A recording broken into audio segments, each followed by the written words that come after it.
Undue influence. So ഇന്നത്തെ വീഡിയോയിൽ നമ്മൾ ഡിസ്കസ് ചെയ്യാൻ പോകുന്നത് അൺഡ്യൂ ഇൻഫ്ലുവൻസ് എന്നുള്ള ടോപ്പിക്കിനെ കുറിച്ചിട്ടാണ്. നമ്മൾ നേരത്തെ പറഞ്ഞിട്ടുണ്ട് എന്താണ് ഫ്രീ കൺസെൻറ്റ്, അതായത് നമ്മൾ ഒരു കാര്യം നമ്മൾ തന്നെ വില്ലിംഗ്ലി എഗ്രി ചെയ്യുന്നതിനെയാണ് ഫ്രീ കൺസെൻറ്റ് എന്ന് പറയുന്നത്, അല്ലേ? മറ്റൊരാൾ നമ്മളെ ഫോഴ്സ് ചെയ്താൽ അവിടെ കൺസെൻറ്റ് എന്തെല്ലാന്ന് പറയാം?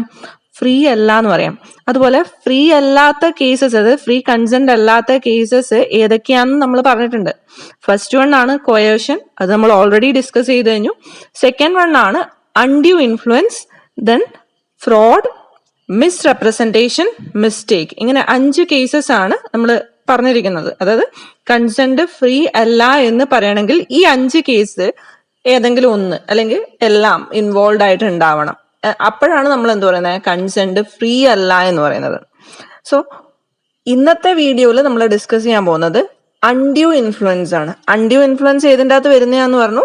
കൺസെന്റ് ഫ്രീ അല്ലാത്ത കേസിൽ വരുന്നതാണ് undue influence. So what is undue influence? ഞാനൊരു ഡെഫിനിഷൻ വായിക്കാം. According to section 16 subsection 1 of the Contract Act defines undue influence as a contract is said to be induced by undue influence where the relations subsisting between the parties are such that one of the parties is in position to dominate the will of the other and uses that position to obtain an unfair advantage over the other. So ഈ ഒരു definition analyse ചെയ്താൽ നിങ്ങൾക്ക് മനസ്സിലാവും. അതായത് undue influence എന്ന് പറയണമെങ്കിൽ അവിടെ 2 parties ഉണ്ടായിരിക്കണം. 2 2-ലധികമോ പാർട്ടീസ് ഉണ്ടാവും. ബട്ട് മിനിമം എന്താണ്, 2 പാർട്ടീസ് ഉണ്ടായിരിക്കണം. അതിൽ ഒരാൾ എന്തായിരിക്കണം, സുപ്പീരിയർ പവർ ഉള്ള വ്യക്തിയായിരിക്കണം. ഒരാൾ എന്താണ്, ഇൻഫീരിയർ പവർ ഉള്ള വ്യക്തിയായിരിക്കണം. അതായത് നമുക്കറിയാം, ഇപ്പം നിങ്ങളുടെ ക്ലാസ്സിൽ ആസ് എ ടീച്ചർ ഞാൻ എന്താണ്, സുപ്പീരിയർ പവർ ഉള്ള വ്യക്തിയാണ്, അല്ലെ? നിങ്ങൾ എന്താണ്, ഇൻഫീരിയർ പവർ ഉള്ള വ്യക്തിയാണ്. കാരണം നിങ്ങൾക്ക് ഡെസിഷൻ എടുക്കാൻ പറ്റില്ല. ഞാൻ ഡെസിഷൻ എടുക്കും, നിങ്ങൾ അത് ഒബേ ചെയ്യാണ് ചെയ്യുന്നത്. നിങ്ങൾക്ക് എന്തുകൊണ്ട് ഞാൻ പറയുന്ന കാര്യങ്ങളൊക്കെ ഒബേ ചെയ്യും? കാരണം അറ്റ് ലാസ്റ്റ് സി മാർക്ക് എന്നൊരു ഘടകമുണ്ട്, അല്ലെ? അപ്പൊ അത് കിട്ടണമെങ്കിൽ നിങ്ങൾ എന്താണ് ചെയ്യുന്നത്, ഞാൻ പറയുന്നത് അത് അതേപോലെ കേൾക്കുകയാണ് ചെയ്യുന്നത്. സോ അൺഡ്യൂ ഇൻഫ്ലുവൻസ് എന്ന് വെച്ചാൽ എന്താ, നമ്മുടെ പൊസിഷൻ നമ്മൾ എന്തിനു ഉപയോഗിക്കുന്നു, മറ്റൊരാളിൽ നിന്ന് അൺഫെയർ അഡ്വാൻറ്റേജ് കിട്ടാൻ വേണ്ടിയിട്ട് എന്ത് ചെയ്യുന്നു, നമ്മുടെ പൊസിഷൻ ഉപയോഗിക്കുന്നു. ചെറിയൊരു സിമ്പിൾ ആയിട്ടുള്ള എക്സാമ്പിൾ പറഞ്ഞു കഴിഞ്ഞാൽ, നിങ്ങളോട് ഞാൻ പറയുന്നു, നിങ്ങൾ എനിക്ക് ഓരോരുത്തരും 500 രൂപ വെച്ചിട്ട് ഈ മാസം അവസാനം തന്നിട്ടില്ല എങ്കിൽ എന്ത് ചെയ്യും, ഞാൻ നിങ്ങളുടെ സി മാർക്ക് കുറക്കുമെന്ന് ഞാൻ നിങ്ങളോട് ഭീഷണിപ്പെടുത്തുന്നു. അതെന്താണ്, ഞാൻ എൻ്റെ പൊസിഷൻ ഉപയോഗിച്ചിട്ട് എന്താണ്, അൺഫെയർ അഡ്വാൻറ്റേജ് ഉണ്ടാക്കാൻ ശ്രമിക്കുകയാണ്, അല്ലെ? അപ്പോൾ നിങ്ങൾ ആ സി മാർക്ക് ഓർത്തിട്ട് എന്ത് ചെയ്യും, നിങ്ങൾ തീർച്ചയായും എനിക്ക് 500 രൂപ കൊണ്ടുതരും. സോ അങ്ങനെയുള്ള കേസസിനെയാണ് എന്ത് പറയുന്നത്, അൺഡ്യൂ ഇൻഫ്ലുവൻസ് എന്ന് പറയുന്നത്. അതായത് നമ്മൾ പൊസിഷൻ ഉപയോഗിച്ചിട്ട് മറ്റുള്ളവരെ ഡൊമിനേറ്റ് ചെയ്യാൻ ശ്രമിക്കുന്നു. മറ്റുള്ളവരുടെ കൺസെന്റ് ഏത് ത്രൂ ആണ് വാങ്ങുന്നത്, നമ്മുടെ പൊസിഷൻ അവരിലേക്ക് ഡൊമിനേറ്റ് ചെയ്തിട്ട് എന്ത് ചെയ്യുന്നു, അത് ത്രൂ അൺഫെയർ അഡ്വാൻറ്റേജ് ഉണ്ടാക്കി അവരുടെ കൺസെന്റ് മേടിച്ചെടുക്കുന്നതാണ് അൺഡ്യൂ ഇൻഫ്ലുവൻസ് എന്നുള്ളത്. ചെറിയൊരു എക്സാമ്പിൾ കൂടെ പറയാം.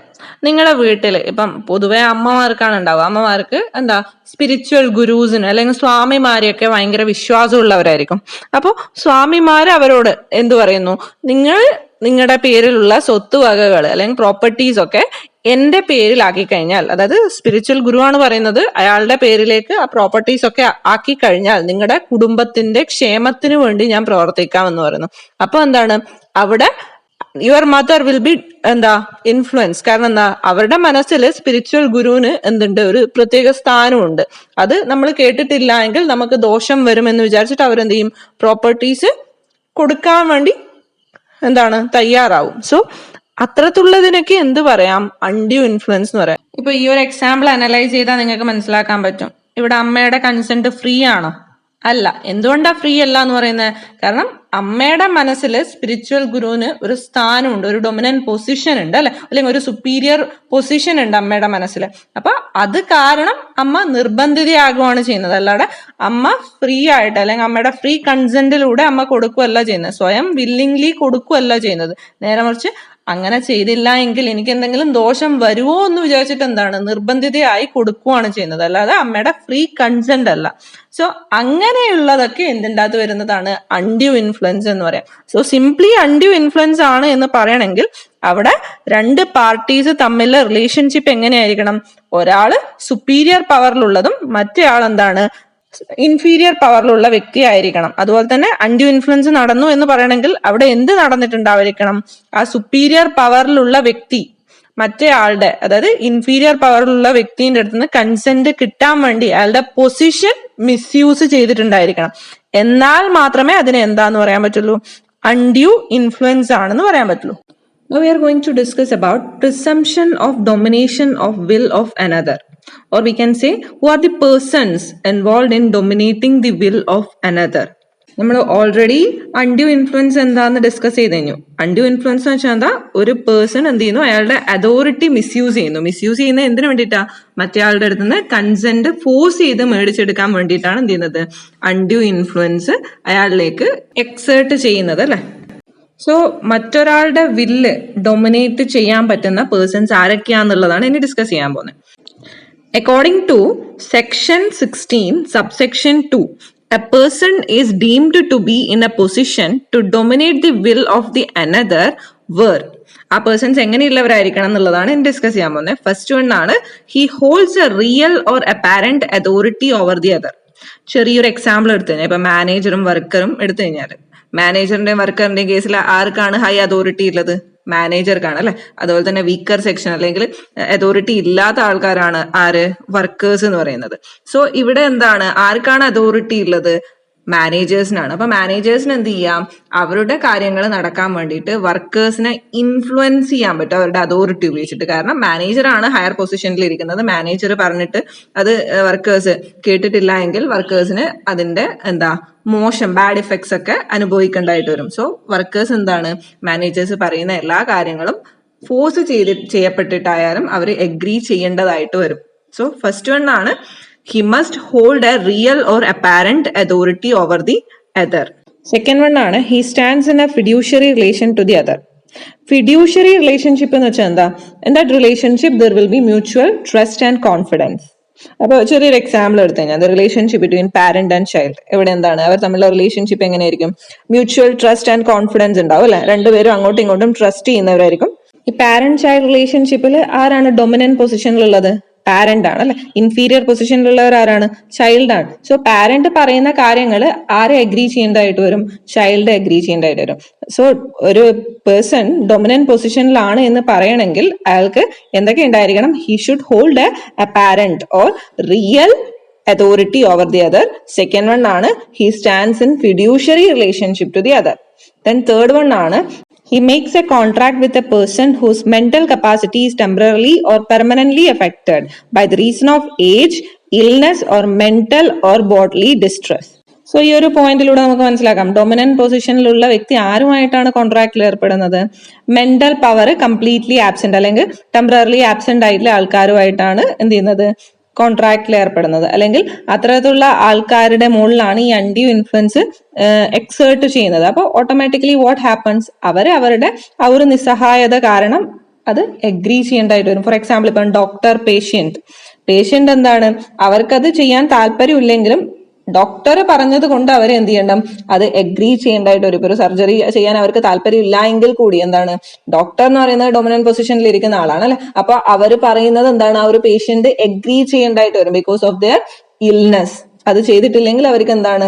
അതിന്റെ ആഫ്റ്റർ എഫക്ട്സ് ഉണ്ടാവും. So they are forced to agree what the doctor says. So ഈ ഒരു 3 പോയിന്റ്സ് ആണ് പറയുന്നത്. പേഴ്സൺസ് ഓഫ് ഡൊമിനന്റ് പൊസിഷൻ ആണ് എന്ന് പറയണമെങ്കിൽ ഫസ്റ്റ് വൺ ആണ്, he should hold a real or apparent authority over the other. Second one ആണ്, fiduciary relationship to the other. then third one ആണ്, അയാൾ എങ്ങനെയുള്ള ആൾക്കാരുമായിട്ടാണ് കോൺട്രാക്റ്റിൽ ഏർപ്പെടുന്നത്? Mental capacity is temporarily or permanently affected due to some illness. So ഇങ്ങനെയുള്ള ആൾക്കാരെയാണ് എന്ത് പറയുന്നത്? Persons of dominant position. Third point misunderstand ചെയ്യരുത്. തേർഡ് പോയിന്റിൽ എന്താണ് പറഞ്ഞത്? സുപ്പീരിയർ പവറിലുള്ള വ്യക്തി ഇത്തരത്തിലുള്ള മെന്റൽ കപ്പാസിറ്റി ഒക്കെ ആബ്സെന്റ് ആയിട്ടുള്ള ആൾക്കാരുമായിട്ട് എന്ത് ചെയ്യുന്നു? കോൺട്രാക്റ്റിൽ ഏർപ്പെടുന്നുണ്ടെങ്കിൽ ആ ഇൻഫീരിയർ വ്യക്തി എന്താണ്? They are forced to obey what the superior persons are informing. Undue ഇൻഫ്ലുവൻസിൽ വരുന്ന നെക്സ്റ്റ് ടോപ്പിക് ആണ് conditions under which undue influence is suspected. അതായത് അൺഡ്യൂ ഇൻഫ്ലുവൻസ് നടന്നു എന്ന് പറയുന്ന സർക്കംസ്റ്റാൻസസ് അല്ലെങ്കിൽ കേസസ് ഏതൊക്കെയാണ്, അല്ലെങ്കിൽ അൺഡ്യൂ ഇൻഫ്ലുവൻസ് നടന്നു എന്ന് സംശയിക്കേണ്ട കേസസ് ഏതൊക്കെയാന്നുള്ളതാണ് നമ്മൾ ഡിസ്കസ് ചെയ്യാൻ പോകുന്നത്. അതിൽ വരുന്ന ഫസ്റ്റ് വൺ ആണ് ഇനാഡിക്വസി ഓഫ് കൺസിഡറേഷൻ. കൺസിഡറേഷൻ എന്ന് വെച്ചാൽ എന്താ, നമ്മൾ നേരത്തെ പറഞ്ഞിട്ടുണ്ട് സംതിങ് ഇൻ റിട്ടേൺ ആണ് അല്ലെ. ഒരു രണ്ടുപേര് കോൺട്രാക്റ്റിൽ ഏർപ്പെടുന്നുണ്ടെങ്കിൽ രണ്ടുപേർക്കും എന്ത് ചെയ്യണം, കൺസിഡറേഷൻ കിട്ടണം. അപ്പൊ കൺസിഡറേഷൻ ഇൻആഡിക്വേറ്റ് ആണ്, വേണ്ട രീതിയിൽ ഇല്ല എങ്കിൽ അല്ലെങ്കിൽ കൊടുത്തിട്ടില്ല എങ്കിൽ അവിടെ എന്ത് പറയാം, അൺഡ്യൂ ഇൻഫ്ലുവൻസ് നടന്നിട്ടുണ്ട് എന്ന് പറയാം. സെക്കൻഡ് വൺ ആണ് fiduciary relationship between the parties. Fiduciary relationship എന്താന്ന് നമ്മൾ പറഞ്ഞിട്ടുണ്ട്, it's A relationship of mutual trust and confidence. അപ്പൊ അങ്ങനെയുള്ള റിലേഷൻഷിപ്പിലുള്ള പാർട്ടീസ് ആണ് കോൺട്രാക്റ്റിൽ ഏർപ്പെട്ടെങ്കിൽ, ഫോർ എക്സാമ്പിൾ ടീച്ചറും സ്റ്റുഡന്റും, അവിടെ ടീച്ചർ എന്ന് പറയുന്നത് ഡൊമിനന്റ് പൊസിഷനിലുള്ളവരാണ് അല്ലെ, അല്ലെങ്കിൽ സ്റ്റുഡന്റ് എന്ന് പറയുന്നത് വീക്കർ സെക്ഷൻ ആണ്. അപ്പോൾ സ്റ്റുഡൻസ് എന്താണ്, they are forced to obey whatever their teacher informed them. So fiduciary relationship ഉണ്ട് എങ്കിൽ അവിടെ നമുക്ക് എന്തുണ്ട് എന്ന് സസ്പെക്ട് ചെയ്യാം, അവിടെ അൺഡ്യൂ ഇൻഫ്ലുവൻസ് നടന്നിട്ടുണ്ടാവാം എന്ന് സസ്പെക്ട് ചെയ്യാം. നെക്സ്റ്റ് വൺ ആണ് inequality between the parties as regarding age, intelligence, social status etcetera.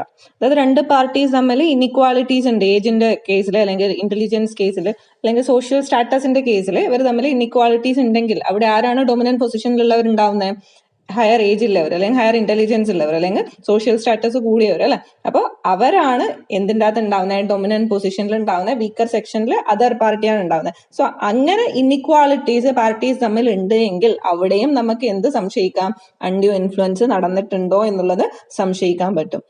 Next one ആണ് പർദ്ദനാഷീൻ വുമൺ. പർദ്ദനാഷീൻ വുമൺ എന്ന് വെച്ചാൽ എന്താ, അതായത് പർദ്ദ ധരിച്ച വുമൺസ് അല്ലെ. അപ്പോൾ പർദ്ദ ധരിച്ച വുമൺസ് ആകുമ്പോൾ നമുക്കറിയാം പർദ്ദാസ് എന്താണ്, കണ്ണ് മാത്രം കാണുന്ന ടൈപ്പ് ഒക്കെ ഉണ്ട്. അപ്പൊ കണ്ണ് മാത്രം കാണുമെന്ന് വെച്ചാൽ എന്താ, അവർക്ക് പുറം ലോകമായിട്ട് അധികം ബന്ധം ഉണ്ടാവില്ല അല്ലെ. അപ്പൊ അങ്ങനെയുള്ള ആൾക്കാരുമായിട്ട് നമ്മൾ കോൺട്രാക്റ്റിൽ ഏർപ്പെട്ടിട്ടുണ്ടെങ്കിൽ അവിടെയും നമുക്ക് എന്ത് സംശയിക്കാം, ഈ അൺഡ്യൂ ഇൻഫ്ലുവൻസ് നടന്നിട്ടുണ്ടാവണം എന്നുള്ളത് സംശയിക്കാൻ പറ്റും. സോ ഇതൊക്കെയാണ് conditions under which the undue influence is suspected. Undue influence നടന്നിട്ടുണ്ടോ എന്ന് സംശയിക്കപ്പെടുന്ന സാഹചര്യങ്ങളാണ് ഇത്രയും നേരം ഡിസ്കസ് ചെയ്തത്.